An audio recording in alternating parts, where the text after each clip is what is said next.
esta resolución que ya fue publicada, ya el presidente Trump la promulgó, y dice, suspende la entrada a Estados Unidos de inmigrantes, queda suspendido por 60 días dependiendo de la regulación. Efectiva mañana a partir de la medianoche, 23 de abril a la medianoche, y dice cuál es el alcance.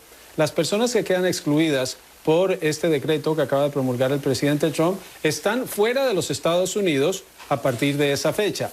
No tienen una visa válida que sea efectiva con esa fecha. Es decir, una persona que recibió la residencia legal pero no ha podido viajar por la pandemia, si esa visa tiene una fecha anterior al 23 de abril a la medianoche, pueden venir cuando se normalice el flujo. Dice que no tienen una visa oficial de transporte con esa fecha. Dice, la suspensión de esto tampoco aplica a residentes legales de Estados Unidos, por supuesto no, porque ya son residentes, a cualquier extranjero que quiera entrar a Estados Unidos con una visa de inmigrante como doctor, enfermera o profesional de la salud para adelantar trabajos relacionados con la pandemia del COVID-19. Dice también, determinará el Departamento de Estado y de Seguridad Nacional si la esposa o los hijos solteros menores de 21 años de cualquier profesional de ese tipo quieran venir. Siguen las excepciones, son muchas. Dice, cualquier extranjero que pida una visa para entrar en el programa EB-5 de inversionistas. Los inversionistas pueden seguir presentando sus solicitudes. Cualquier extranjero que se case con un estadounidense. Cualquier extranjero menor de 21 años que sea hijo de un estadounidense. Cualquier extranjero que, de acuerdo con el Departamento de Seguridad Nacional o de Estado, o el Departamento de Justicia ayude en tareas de cumplimiento de la ley en Estados Unidos. Es decir, es un decreto muy amplio. En términos sencillos, Juan Pablo, el decreto dice que cualquier persona que iba a solicitar la residencia en los 60 días siguientes al 23 de abril tendrá que esperar a que termine ese periodo de 60 días que puede ser renovado por el mismo presidente Trump, Juan Pablo.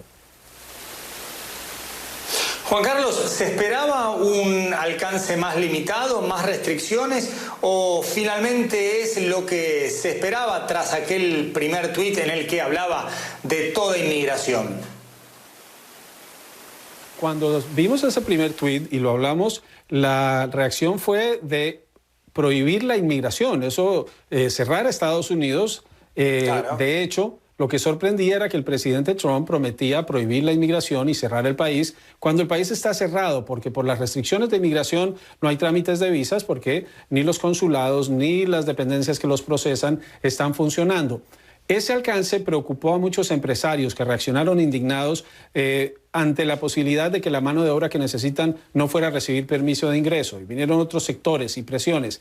De hecho, se reporta, y hay datos sobre esto, Juan Pablo, que los funcionarios de la Casa Blanca recibieron por sorpresa el anuncio del presidente porque habían hablado de la posibilidad de emitir este tipo de decreto, pero no era algo que estuviera ya preparado. Entonces tuvieron que correr a que los abogados lo redactaran, a que lo revisaran los abogados del Departamento de Justicia. Hay una oficina especializada en los decretos y por eso sale hasta hoy y no tiene el alcance. El presidente Trump decía esta mañana en Twitter que prohíbe la inmigración a Estados Unidos. Eso es falso, no está prohibiendo la inmigración, está limitando la capacidad de quienes piden residencia legal, y la residencia legal se puede pedir porque un familiar lo pide o porque por trabajo se la pueden conceder. Esas personas quedarán afectadas por 60 días. Después de esos 60 días el presidente puede renovar o no esta medida, pero la medida también puede ser demandada en las Cortes y las Cortes pueden invalidarla.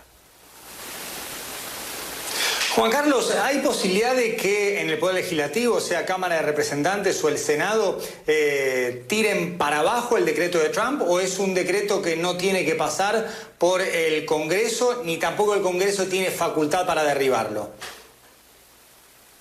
Podrían, porque esto es un decreto ejecutivo, es la potestad que tiene el presidente para tomar decisiones de inmediato, pero en el caso de estas medidas, para que el Congreso pudiera anular el decreto, tendrían que pasar una ley. Para pasar una ley tendría que ir a la Cámara, tendría que ir al Senado, el presidente Trump tendría que promulgarlo. Entonces, no solo los tiempos no dan, sino que el presidente mismo lo vetaría y no hay en este momento los suficientes votos para anular un veto presidencial.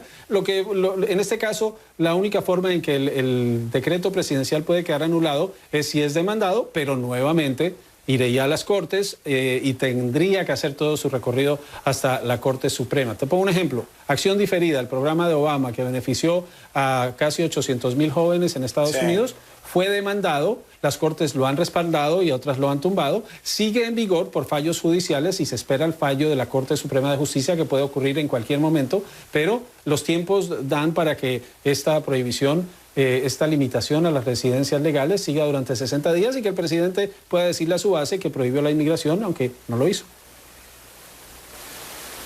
Juan Carlos, la última pregunta, un ejemplo concreto. Tengo visa de trabajo y puedo viajar desde aquí de Argentina a Estados Unidos. A la hora del visado, ¿me aceptan el ingreso por una semana? Tengo el pasaje de vuelta, obviamente en condiciones en las que, por supuesto, pudiera viajar desde aquí. ¿Podría entrar o a partir de este decreto debería volver a Buenos Aires o directamente no viajar? No, ningún inconveniente, quedó claro. Cualquier persona que tenga una visa en regla podrá viajar cuando se pueda viajar. Eso no va a afectar. Esto solo va a afectar a personas que iban a pedir, y ahora es a partir del 24 de abril, la residencia legal, dependiendo de las categorías por las que lo pudieran hacer. Pero de resto, la inmigración a Estados Unidos no está siendo prohibida, no impacta a quien tiene una visa de inversionista, de turista. Cualquier tipo de visa que sea válida seguirá siendo válida. Esto es solo una categoría muy específica. Por eso resalto para nuestros televidentes, Juan Pablo, que el presidente dice algo que seguramente es para su base en medio de esta crisis, pero si usted tiene una visa, está vigente, cuando se pueda viajar lo podrá hacer. Esto no cambia nada ese sistema y hay muchas categorías que seguirán abiertas para nuevas visas de trabajo, especialmente las seguirán otorgando. Muchas gracias, Juan Carlos López, desde